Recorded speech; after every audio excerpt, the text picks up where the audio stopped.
Welcome back to another episode of Dental Marketing Theory. I'm your host, Gary Bird. I'm the founder of SMC National, where we help you create, convert, and close more new patients so you can grow the way that you want.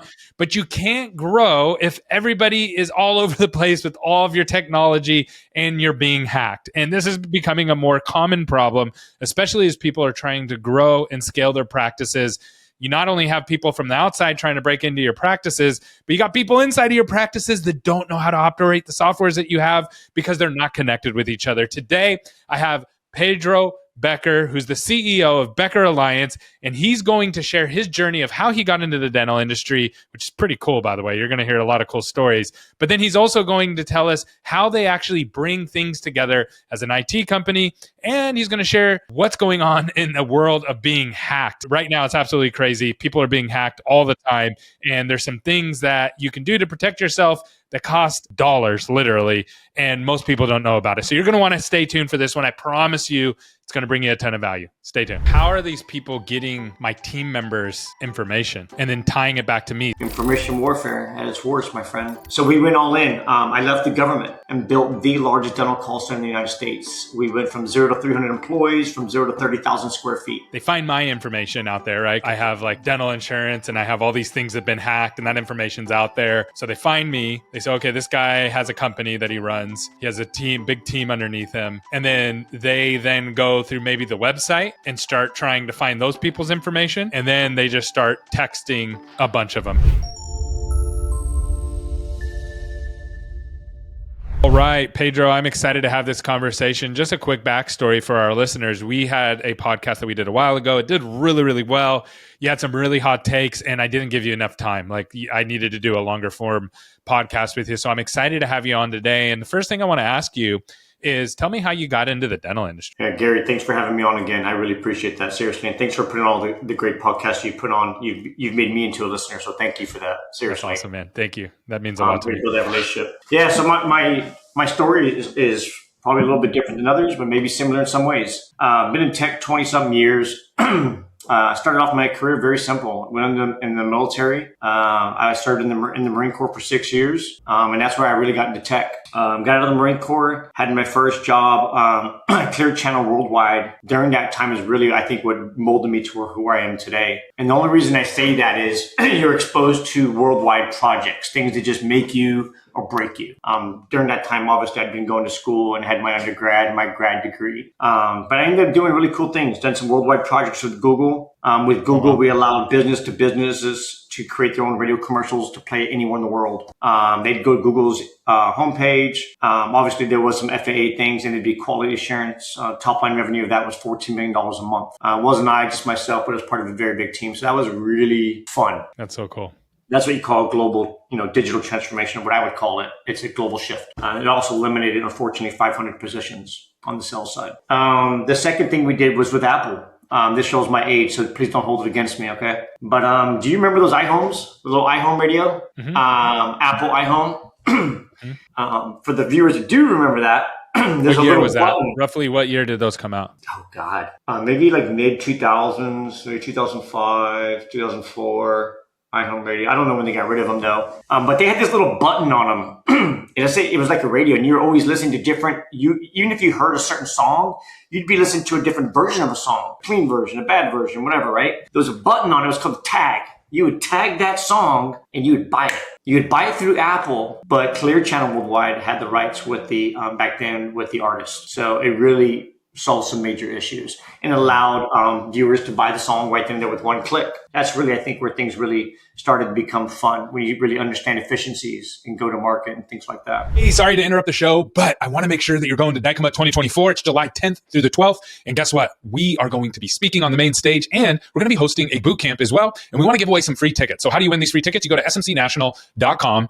Again, that's smcnational.com. Click the little bar that says enter to win free tickets to DICOMA, and then you submit your information, and everybody's a winner. We're going to be giving a discount to everybody who enters, and we're going to be giving away some free tickets to the conference itself and to the boot camp. Make sure you sign up for these right away. Back to the show. That's crazy. Yeah, because this is back in the good old days where people used to actually get paid for their music and stuff, like not like now. Yeah, I don't even want to know how it works now. All I know is now there's like Spotify and stuff. The other cool thing that was actually, I think, the most difficult while I was there was doing some things with Clear Channel. Is we wanted to go from paper billboards to digital billboards worldwide, not just here in the U.S., but we did things, deployed it throughout the entire world in France, Italy. Like on digital like billboards on the freeway, Yeah. or what are you thinking? On the freeway. So what happens is, you have this commercial created, and you can say whatever, so you can have it play wherever you want. So it's the same principle as the radio commercial, but it's a digital, right? On the highway, a big digital board. There were a lot of hurdles with that. And to build that from the ground up and be part of a big team that did that night and day for so many years, and to see it go live and worldwide, that's something I would say that's also another digital transformation, because you could flip articles or content like that. I think it's part of, another digital transformation movement. Anyways, during that time, that was in early 2000s. By then, I was there for about 5 years. I got really burnt out, really burnt out. Worked 7 days a week, 80-hour weeks, and learned so much. And I think that's, again, who made me today. So for that, I'm appreciative. But I always had this thing of wanting to go back to the military. You didn't know this, Gary, probably till now, or maybe you do. But this entire time, I had been wanting to go back because I missed the structure. So I finally got a job with the Department of Defense in cyber. So I became what's called a computer scientist for the Department of Defense. I was a 1550 GS-13. So 2 steps higher you can go in the government. That's it. So what they usually say, in order to get into the government, 2 things have to happen. Someone's got to die, or someone's got to retire, because it's that hard to get in. So why is that? Why is it so hard to get in? Because no one ever wants to leave. Okay, got it. It's such People a cushy. don't want to leave. Yeah, it's not you never hear someone say, "Hey, I'm going to quit the government. I'm good," unless they die or retire. It's that good of life. It's a lot slower life, but it wasn't for me. And I'm going to share with you guys why. I went in there during that time. I'm so thankful because I did learn a lot more skills. I became certified as a certified ethical hacker. It's an 8-hour exam. So learned a lot. Yeah, that was a lot. I heard Black Cat just made $21 million on Exchange Health. And then disappeared. They didn't actually give him any of the files back or anything. I don't know if that's true or not. I heard that. Like, I just did a podcast on it, and I asked my co-host with me, like, "Man, what are we doing? We're in the wrong business, bro." So, but we don't know. I don't know how to hack. So I actually use Change Healthcare. It's pretty. It's a pretty crazy situation, unfortunately, because there are 2 parties involved. But I won't veer off of the topic. But that one is the very one that's going to have a lasting impression for a while. But yeah, while at the government, what I noticed is everyone around me, it was a lot. I didn't feel like it was a challenge. You just sit there, and the promotion's very slow and gradual. They're automatic. So you're no longer in this very like energetic mode or innovative mode. Not to say the entire U.S. government's like that or anything like that. It's just the places I were at. And I tried 2 different places. I didn't feel like on the bleeding edge. It's kind of like Google stuff. Yeah. Things you read about, ChatGPT and ransomware. You want to be in the bleeding edge. That's not the place to be as a government, unless you want to be on old school tech. My opinion. Not saying that the security is very great in terms of like hardening and stuff. Can it be better? Who knows? It's another topic. So now this is where the story changes, Gary. In 2015, I was approached by a dentist I'd been going to for many, many years, and built him a couple practices, and he'd sold them to Heartland. And in 2015, he said, "Hey, Pedro, come and build the largest dental call center with me. There's no such thing. It doesn't exist in the United States. No one's doing it." And I asked him, why build the call center?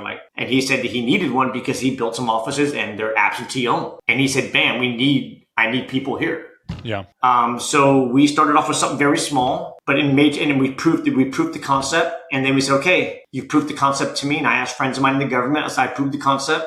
It works." So we went all in. I left the government. I was a GS-13 computer scientist with them for 5 years. I left in May of 2015 and built the largest dental call center in the United States. We went from 0 to 300 employees, from 0 to 30,000 square feet. So cool. Yeah, I mean, the attractive thing was I really didn't see anyone doing it, and I wanted to help. I wanted to help the industry and help dentists that were struggling, and really we were solving a lot of things. Like dentists, they're doing startups. They didn't know how to do startups, so we had a seminar room. How do you do a startup? People wanted to know how to build the most affordable startup without doing sinks and all those other things, and countertops, and get rid of all the millwork. So we've done over 800 startups. We've been in dental since the early 2000s. I've done a lot of work for a lot of major DSOs after that, and it's been an ever evolving thing. But anyways, during that stint from 2015 to 2019, my partner decided to merge with some other guys. And in June of 2019, it all disappeared. Like it went gone, vanished. But I think it's a part of the story is, the why, I think it's important, with who you do business with. And for me, I'm new to business, or I was in 2015. The dental industry is small, but I think it was just difference of culture, different in values and strategy. You put a lot of alphas in one room, 12 CEOs. Overnight, we became like 12 companies. We merged with some other companies, and it's almost like a UFC brawl almost. I don't know. Different cultures, I think, at the end of the day. Long story short, in June at the day before this happened, June 10th, we parted ways on good terms, obviously. And I asked myself, Gary, I can go make 250 grand. I have friends that work for Microsoft. I have friends that work for Google. I can go back to Clear Channel. I don't know if you like Whataburger, but a lot of my friends I know the CTO of Whataburger. I can work anywhere I want. Dude. But I felt like after 3 months of sitting and thinking about it, I felt like the industry was not disrupted my entire life. That's my chapter, is digital transformation. It's not so the dental industry has never been disrupted? In my professional opinion, I feel that there's a major gap. And we'll talk about that gap if you want to talk about it. I felt like there was so much unfinished business. I feel it's not been disrupted on the software tech side, in the fragmentation, lack of efficiencies, the high stress level for dentists and DSOs. I don't like that. Why? I want to solve that. Let's first, because here's the thing. There's a lot of buzzwords out there, right? So you go online, everybody's like, AI. Like I watch people are like, you can fully automate all your marketing with AI. No, you can't. Not yet, right? Like it's just like, but people just say it because it sounds cool. And then one thing that dentists and everybody's been hearing for a long time is like technology. But it's really just like a piece of software here. Yeah, it's a buzzword because it's like, oh, this technology is cool. You can scan teeth with it, but it doesn't play nice with your PMS, or you can't really take it out here and do this or that. So you're getting segments of technology, but nothing that we're not anywhere close to the point where it should be. So I agree with you on that front. So could you just break down like, when you're saying this, like it hasn't been disrupted, maybe give me an example of an industry that's truly been disrupted by technology and what that looked like in a good way. And then tell me how that's going to play out in dental from your point of view. Yeah. So I want you to think back to the example I gave you with radio commercials, where a business doesn't have to talk to a human person. And they just create that radio commercial on their own. We're already doing it today, Gary. I'm going to tell you, what does it mean in dental? I don't know. I don't think it's a secret, but I know, because I know many DSOs out there have tried to build their own stuff. And many are trying. Why? Because no one's disrupting the industry. Why are they trying to build all this Power BI stuff and all these different softwares? Because they're all scrambling to find a solution, because no one is disrupting the industry. What do they want? I know what they want. We all know what they want. They want efficiencies. They want less. They want things that are easy. They want like Netflix. I know it's cliche to say it, but it's the truth. Yeah. They don't want to deal with it. They want to set it. They want to forget it. And I'm going to tell you, this weekend when I was at a conference, one of our biggest clients was there, and they betted on us. They betted on us in October of last year. And even though it's never been about the money, but to see the impact in them and say, wow, we don't have to build this, that's what matters at the end of the day. And when I say this, it could be automated payroll. It could be an all-in-one solution, automating your hygiene, automating your payroll, automating your AR. And that is efficiency to scale. If those that like to read, look at what Elon Musk does. He talks about efficiencies in everything he does. For me, I believe it'll make you or break you as an organization, especially in today's economy. Guys that are dentists and build groups, they went to school to be a dentist. They didn't go to school to run a business. Yeah. They don't want to outsource it and have somebody else do it and still do it manually and still in their staff and have bickering and have human error. Is tech ever going to be perfect? Probably never, but I'll tell you what, it's going to be much better than human. So tell me, here's the biggest beefs that I hear about, and this is from the dental perspective, right? Not from a tech guy's perspective like yourself. So from the dentist perspective or from the team perspective is, we got all these dashboards. We have to log in here, go there. We still end up working out of spreadsheets half the time, right? Just because we have to. PDFs, spreadsheets, and working out of those because you're like aggregating all this stuff. So we have to log in to manage the patient or manage whatever we're managing, multiple different places. Aggregating that data together is like really hard. And then there's still a lot of like unknowns. Like there's a lot of top of funnel unknowns. It's hard to attach what's going on up at the top of the funnel, the patient journey, and the bottom of the funnel. So what are like, how is that your perspective as well of where things are broken, or what is your perspective from why it's such a pain in the dental industry around tech? I think consolidation is helping us accelerate this as consolidation happens. And I'm going to give you one example. I own a dental group of 50 offices, or 80. That's what, I'm not going to say their name, but one of them. They say 80. And they say, dang, we wish we had a great way of measuring each and one of our hygienists and knowing how they're performing on these 13 KPIs, like a report card, but not just for one office. We also want to see it roll up at a DSO level. And but wait a minute. Can we also automate their overdue hygiene and make it real simple for humans and make it win for both people? So it'll be 2 clicks for the patient and for the hygienist. Now we can coach our hygienists. And now there's transparency and they can see their own report cards. That's just one of the little many things, Gary. That is problems we're solving for groups. Now for single practices, they love us because we still consolidate all the products. Instead of having 10 products, you have one. And that's why when we started this new journey, we created Axel. And we so happen to know what works and what doesn't work because I also happen to be the founder of an IT support company in the dental industry. So we know which products work and don't work because we get tickets from our dental practices and say, hey, can you please call this software vendor? Software ABC doesn't work. So we know from our prior experience how to architect software. And we know what the feedback, what our practice is like, what they want, what works and what doesn't work. And I can tell you the industry is headed in the right way, in my professional opinion, in terms of like integration with one PMS. And that would be Open Dental. The others, I still feel it's very, unfortunately, not easy to integrate with. So you're not a huge cloud guy yet? Our software is on cloud, but for the Open Dental, for the PMS. With PMS, we work with Open Dental's API actually for their cloud version. And also, we're the only ones that do that. So they have a cloud PMS, and we're the only ones that have their APIs that I'm aware of, like with the amount of products that we have. And in terms of someone that has Open Dental on a server, doesn't matter if it's on a virtual server or a physical server or a cloud server, we still integrate with it. Got it. Okay. So it's just you're not with the clouds yet because they're still difficult to integrate with. And why is that? Why is the on-site still so much easier, like an Open Dental, than a cloud-based opportunity? Because in theory, shouldn't cloud be easier? We actually promote cloud a lot. So Open Dental, we've got groups on Open Dental in 100% of the cloud they have 20 locations and they're all cloud on Open Dental. Okay. So we actually promote cloud only if it makes financial sense for the group. And the only time it ever does is efficiencies of scale. The more practices you could have, less servers you need, less cloud servers you need, right?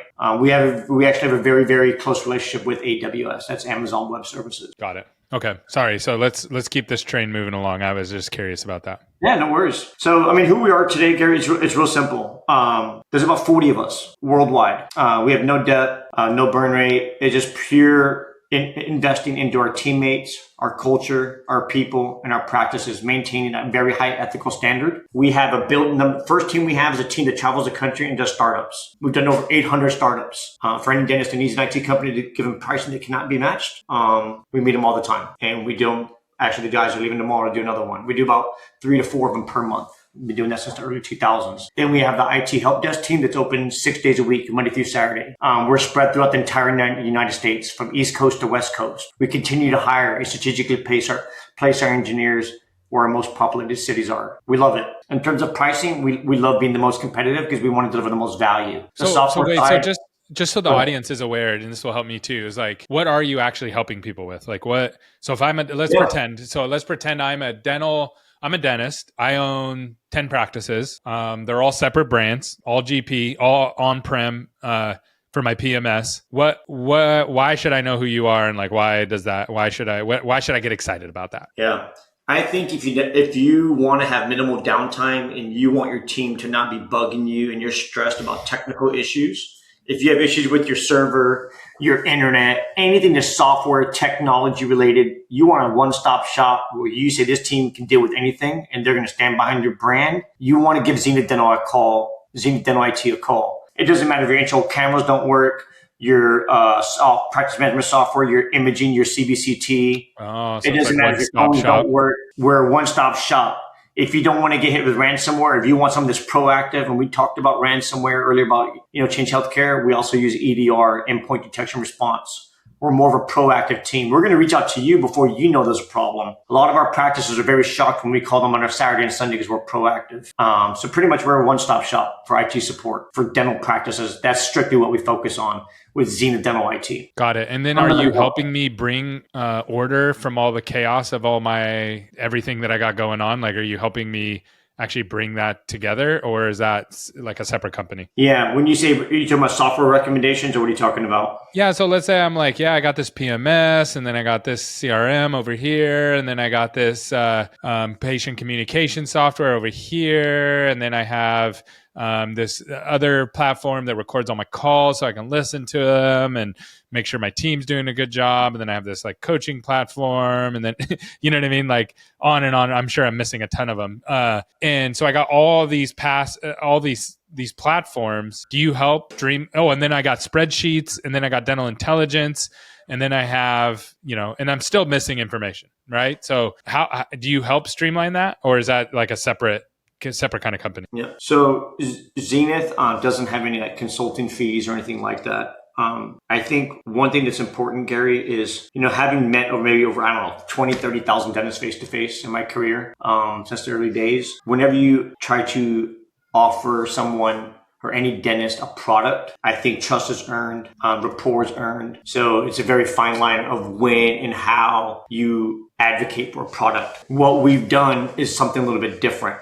And I don't mind sharing this with you. I don't know if anyone else does this, but if they do or don't, it doesn't bother us. We've taken a different approach to it. So with the companies that we do love, instead of getting any type of like kickback or leaving any reason of doubt of we have any ill intent, we've established relationships where our practices receive the entire discount. We get nothing in return. And I'll give you just one example so this conversation makes sense. If someone says, hey, Pedro, hey, Zenith Dental IT, what practice management software do you recommend and why? We're not going to just tell them which one we recommend. We're going to also tell them why. And we're going to get them the discount if they're with us. So we're going to provide them purchasing power. So with Open Dental, they get 15% off per month because they know us. And so you just do that with all of your partners? That's right. And we have relationships with call centers. Golden Goose, it's like 60% off the initial install, and then like another 40% or some crazy number, because we don't want nothing in return. We want to help them win. So if I'm going to stand behind a product and we're going to have to support it, we better make sure. Yeah, you're going to have to support it. It's actually in your best interest to, because if you give them a discount, then they're more likely to use it and accept your recommendation, versus they're just going to grab some random company that you're just like, stink. Now we have to go learn all this stuff, right? Like, and maybe they're not using best practices, or maybe they're just a pain in the butt to deal with for whatever reason. That creates a lot more headache for you. The other thing that I think is important is I always tell them, don't listen to me. Ignore me. Go ask your friends on Facebook. Go ask them how happy they are and how big they've grown. Follow the big boys. The big boys know what they're doing. Some of them. But the majority, they're on Open Dental. In my professional opinion, they're one of the biggest three. But it really comes down to, I think beliefs in efficiencies of scales. And yes, I'm a big Open Dental fan, and we love them. They added 1,600 practices last year. So very proud of them. Wow. We have no financial compensation from them. In fact, I actually pay them about $4,000 a month. That's the funny part. But yeah, to have access to all the data. Is that right? Why do you pay them $4,000 a month? We pay them. So Open Dental has an API stack. Application programmable interface allows you to intersect with Open Dental, pulling data and pushing data without causing performance issues, duplication of data. So if your practice has slow performance, or you've noticed your Open Dental has corruption, you might want to check if your third party is or isn't using Open Dental's API. Nathan Sparks has actually finally executed on his delivery of promoting that and letting the community know which vendors are not compliant with that, because you want companies to use the API. So you don't have a low database. So you don't have database corruption, and you have a lot more better efficiencies with live data. But we pay them, I think it's like $30-something a month per office that uses our software as part of our COGS, cost of goods, to use that API key and the functionality it has. For the level of tier that we have and the things we could do with it, we're happy to pay them. I have no problem with that. That's awesome. Okay, so if I'm a practice and I have stuff breaking in my practices, and I want to bring that all together from an IT standpoint to make everything work seamlessly together, I need to talk to you. And then do you just walk me through the process of like, hey, give me the list of all your softwares, give me all the list of everything that you're using, not using, and then how are you using it and why are you using it? And then you kind of help start peeling it back from there. We typically don't recommend something unless we see something that's not normal. One, where the customer is very unhappy. If they're happy with what they have, we're going to leave them alone. Yeah, of but course. We'll say, hey, just if you ever thought about Open Dental, that's, if you guys live Dentrix, stay with it. We always try to tell them up front, but we never push anything. Here's what we do. And even for all our startups, I would say the 99% of them do open dental. As far as phones, everyone does their own phones. There's imaging, everyone kind of does their own imaging. I think PMS is the only one that we're really keen on because we want them to be happy. Imaging, I think they're all kind of similar in their own weird ways. We do like XDR radiology on the XDR side. And when it comes to consolidating products, we say use our company, Axel, where you don't have to do all these things, 10 plus things, and you don't have to have 10 plus vendors, but you must be on open dental, and that's Axel. Got it. And then Axel just helps tie it all together into one place, basically? That's right. So, for example, if you want analytics, it's got analytics. If you want to automate your AR and you want to bill patients by aging period, that. If you want to Google reviews, it's got that. If you want your insurance verification, it's got that. And the list continues and continues because groups want a one-stop shop. They don't want to log into 100 different open dentals or 1,000 different open dentals. It's creating appointments. They don't want to log into 100 different servers. They want to do it from one place. So Axel is really meant for, I would say, efficiencies of scales and scales much larger. And that's what we've been doing. But even for the single practices that want to consolidate for payment plans, texting your patients from your practice phone number, unlimited texting, beautiful forms. The list goes on and on and on. They want to lower their stress levels and they want one product, right? They don't want to have a separate one for everything. Yeah. Many practices we come into, I'd say the majority of them have a minimum of 3, a minimum. But those guys I've known forever and we mention it once and we leave them alone. They know we're here and when they're ready, they'll come. And that's their decision. We're just here to help them win and prove the value. Got it. So now what are your thoughts? I'm going to kind of change gears on you because I think this is pretty relative to what's going on in the world of dental. So right now there's been a ton of hacks from bigger companies. And then I've been talking to people and there's a lot of people who are like, the hacks are just going to increase. They're looking for low hanging fruit and they're going to, if they can, they're going to try to get access to your information and then basically get money out of you to pay them to get that information back, which puts a lot of dental practices at risk. What are your thoughts on just the general landscape, not just of the big corporations, but also of the practice owners themselves when it comes to where we're at with hacking and all that good stuff? Yeah, it happens to be my strong suit. So thanks for the nice question, Gary. People were our own worst enemy. Technology is always going to continue to evolve. What I can tell you right now, if you take one thing away from this podcast, write this down right now. Every listener, write this down, contact your IT person, or whoever your IT person is, and even if you're the doctor and you do the IT, write down this following acronym. It stands for Endpoint Detection Response, EDR. Do you know what that is, Gary? Have you heard of that? Nope. Neither did I for very many, many years until later in my career. It's actually very new. Most dentists don't even know what it is. Most professionals don't even know what it is. They just don't. Yeah, I never heard of it. You know how they find out? How they get hacked? After they get hacked. Then they know what it is. Okay, so what's the acronym again? Give it to me one more time. EDR, Echo Delta Romeo, okay. Endpoint Detection Response. Sadly enough, when people do find out about it, and hopefully they find out about it before on our end, we find we usually get practices to come to us that have already been through that. How can you help yourself with an EDR and how do you get one? It's very simple. There's 3 companies out there that offer it. One's called Sentinel One, one's called Sophos EDR, and the other one is Huntress. We evaluated all 3 of those products. And I'm sure there's others out there, but those are the big 3 in my professional opinion from the demos we've taken and the research we've done over the years. What makes an EDR special, I think, and what makes it different is what's interesting, is the question we should ask ourselves. It's not antivirus. It is not antivirus. That one we must get very clear through our heads. In EDR, what it does, it creates hundreds and thousands of fictitious files on every computer that the EDR is installed on. Mm-hmm. And what it's doing is it's always looking if any file gets encrypted. And the second that file gets encrypted, what do you think happens, Gary, with ransomware? Let's say a machine gets hit with ransomware. Someone downloads a file or opens an email and clicks something, and that machine is now infected. What do you think happens that exact second? First question is, 1, if they don't have an EDR, and number 2, what if they do have an EDR? What do you think happens? So if they don't, that the job of the virus is to go in and grab all that information and then try to not allow people to take control of it, right? That's the main goal, right? And so I don't know if you had a bunch of files in there, I don't know what that would be, but this is not my strong suit. So let me give you the answer.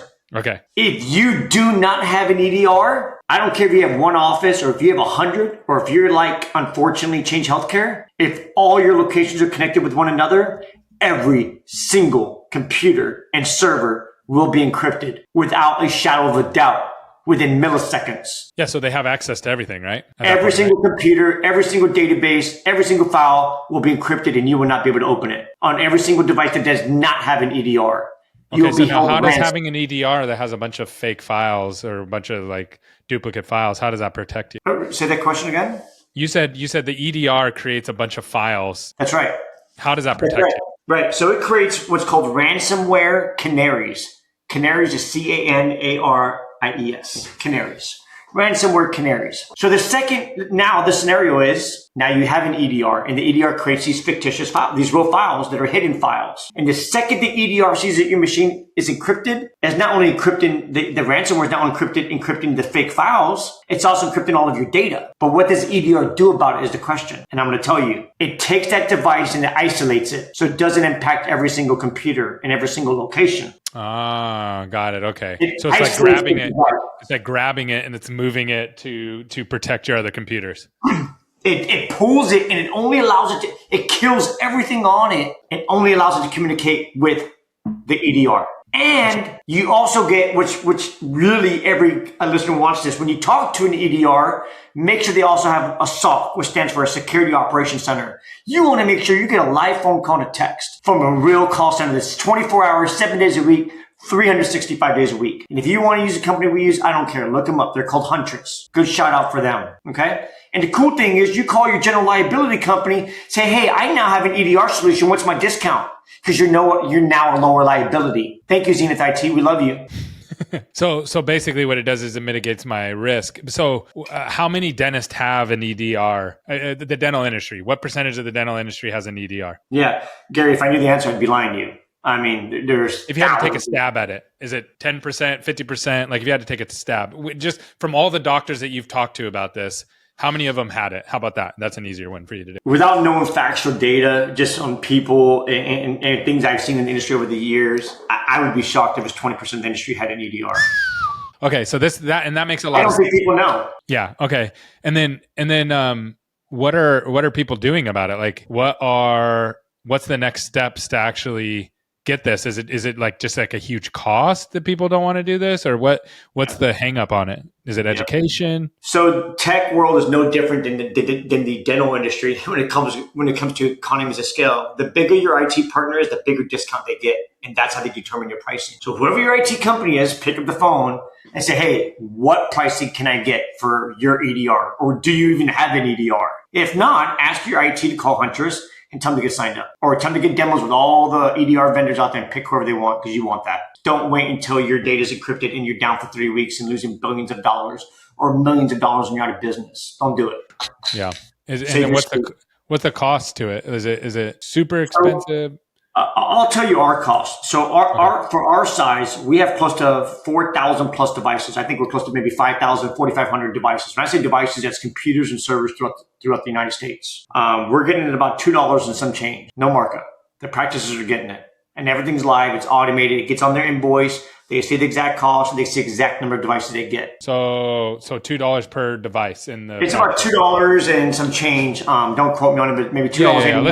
Let's just call it $2 just for argument's sake, and we might be a little bit off on that, but $2. So then, if each practice, how many devices does a practice typically have? Like 5, 10? Nah, I would say the good number is 13 devices. If you count each room, because you can't count just the ops. So say average. You're talking about $26 a month per practice. 2.99. What'd you do? 2.99 times 13. I just did $2, but yeah, let's do $3. $3 times 13. $38 a month. You can now sleep good at night, saying, "God dang, I don't have to worry about getting encrypted." For me, it's worth triple that. Yeah, but easy. I want there to be no barriers, and I hope other IT companies do the same thing for their practices. Got it. For me, it's worth to be able to sleep at night and say, no, you know what? I know if Miss Johnson or Miss Marie at the front desk opens something or download something, I know it's just that one device that's going to get encrypted and then isolated. And I know every month I'm going to get a cyber threat report from Huntress or whoever the EDR company is. Make sure it's not just set and forget it. Make sure your IT is giving you something every month that's automated, like a report. Got it. Okay.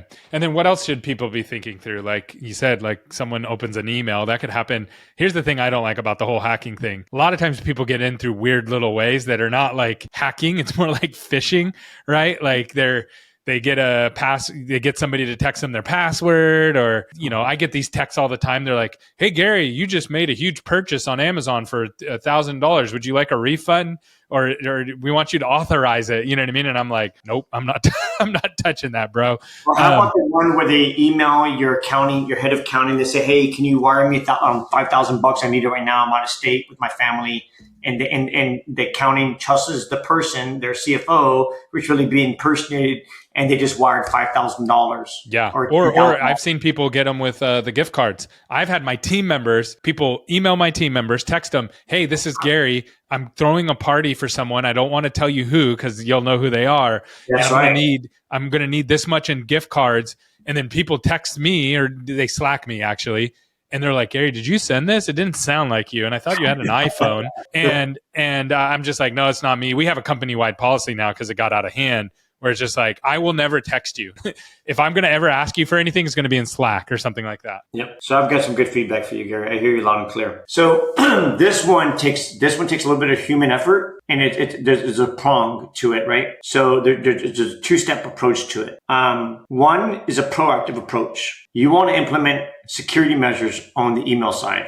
And there's a lot of great things that your IT company can do for you if they're not doing it. Now I'm going to tell you some of the ones we do. A lot of them, you have spam threat measurement. So you can mark it if an email is what's called, it's a technical term, but I'm going to give it to y'all. It's called DKIM, DKIM, and SPF. And you're probably familiar with this too, am I right? Say them one more time. DKIM? Yeah, DKIM. It stands for, the acronym is Delta Kilo India Mike. DKIM. I don't know what that means. If you ask me what it means, then no, I don't know. So pretty much, it's kind of how you identify yourself in the email world. I can say I'm Donald Trump. Oh, the DC, yeah. You know what? I'm sitting there and I'm like, okay, I'm looking at the acronym and I'm like, the acronym looks familiar, but I don't know what it is. That's like in your pre-settings as you're setting up your email, correct? It's more on the security side within like the, so in the Microsoft world, it is more on Microsoft Defender. So you're doing very granular threat management. You're saying, okay, if an email is being spoofed and this is not signed like a digital signature, immediately investigate it or quarantine it. And you can have a sliding scale. So most of our practices, they're like, "Hey, increase my security." So you can get very, very strict, but then you may lose out on some emails. So it's very fine tuned. Another thing that we do is we block third-party countries, but you have to be very careful. And they have to be countries that you know that you're not doing business with. Because we've seen there are businesses that are international, that are U.S. company. And it's happened to us where we accidentally blocked one of our call centers or one of our data centers. Yeah. So it's good to be proactive, but you've got to be very careful. Yeah, I've worked with companies where I couldn't do Zoom calls with them. I couldn't Slack with them. They're like, "We can't really do anything." Like, I'm like, "Here, I'm sending you this video from Instagram." They're like, "No, I can't see that." You know what I mean? Can't access that. Have you heard this saying? The higher the security, the lower the usability. The lower the security, the higher the usability. How tight do you want that noose? Let us know. So we work with everyone. And, and for the listeners, you've got to find that happy medium. At the end of the day, we have to continue to educate our users. They have to know right from wrong. If something sounds very urgent, have that annual security with them. Talk to them. We're always pushing security. Do it. Your users need to know. It sounds like you've already trained your staff, so that's really great, Gary. But user education is a big part of it. And then continue to increase and maintain your spam blockers. Every time someone does, you block that entire domain and you immediately report them. I know we're totally rabbit trailing here, but like, how are these people getting my team members' information and then tying it back to me? So I'll take a stab at it. I'm going to guess. I think what they're doing is they find my information out there, right? Because I have like dental insurance and I have all these things that have been hacked and that information's out there. So they find me, they say, "Okay, this guy has a company that he runs. He has a big team underneath him." And then they go through maybe the website and start trying to find those people's information because we have all of our team members on our website, right? So it's Susie. And so now they have my information, my name, my phone number, those kind of things, and maybe my email. And then they have the team members now, they found their information, and then they just start texting a bunch of them. Is that basically how they do it? Is just like brute force like that? Information warfare at its worst, my friend. Yes. It's all about gathering information. It's actually part of being a certified ethical hacker. Information gathering is one of the most critical components. Knowing your enemy and knowing how you want to infiltrate them and determining people of position. You, Gary, aren't a person of authority. They're going to listen to you. So now they say, "Who works for Gary? Who's in his accounting department?" money. Target objective. It's that simple. And then you begin with your toolbox. There's all kinds of fun tools that we won't talk about on here, but there's some great tools that are really great toys if they're used in the right way that help you solve real people problems, good problems, but for the right need. But unfortunately, this world is not like that. Yeah. People abuse things for sure. Awesome. So anything else that we didn't cover here? We're wrapping up towards the end. This is a little bit of a longer episode than normal, but I want to make sure that you get covered. We cover anything. Is there anything that I forgot to ask you or that you would like to discuss before we shut her down? Closing comments. So what I would say, Gary, is, every dentist, every dental practice, I don't care if it's 1 or 100 or 1,000 or 1,000,000 of them, subconsciously what they're saying in their mind is, what technology partners do I want to bet on? And I've seen the big ones fall. I've seen the small ones not make it. But I think once a practice or a group finds those partners that they can stand behind and put their bet on, then they'll be best off. If they're looking to place bets on Zenith Dental IT or Axel, a lot of us are veterans. About maybe 50% of us are veterans. We love this stuff. And it's actually really fun and easy, and we're nerds. It's never been about the money. If it was, we would have raised 50 million by now with our eyes closed. We're here to help and lift people. You saw me right, Gary. I said, anything you ever need, I'm here with no strings attached. I don't want no money in return. I want to disrupt the industry, but I want to do it together. And for those who are with me, thank you. That's awesome. That's it. And then if someone wants to reach out to you and learn more about what you guys are doing, what's the best way to get connected with you guys? Yeah. I know I mentioned a couple different company names. The best way is just go to beckeralliance.com. It's my last name, Becker, Becker, Alliance, ALLIANCE.com. You go to beckeralliance.com, you're going to learn about both of our brands and how you connect with us. Thank you, Gary. That's awesome, man. Great job. Thanks so much for coming on. I appreciate it. I appreciate you, partner.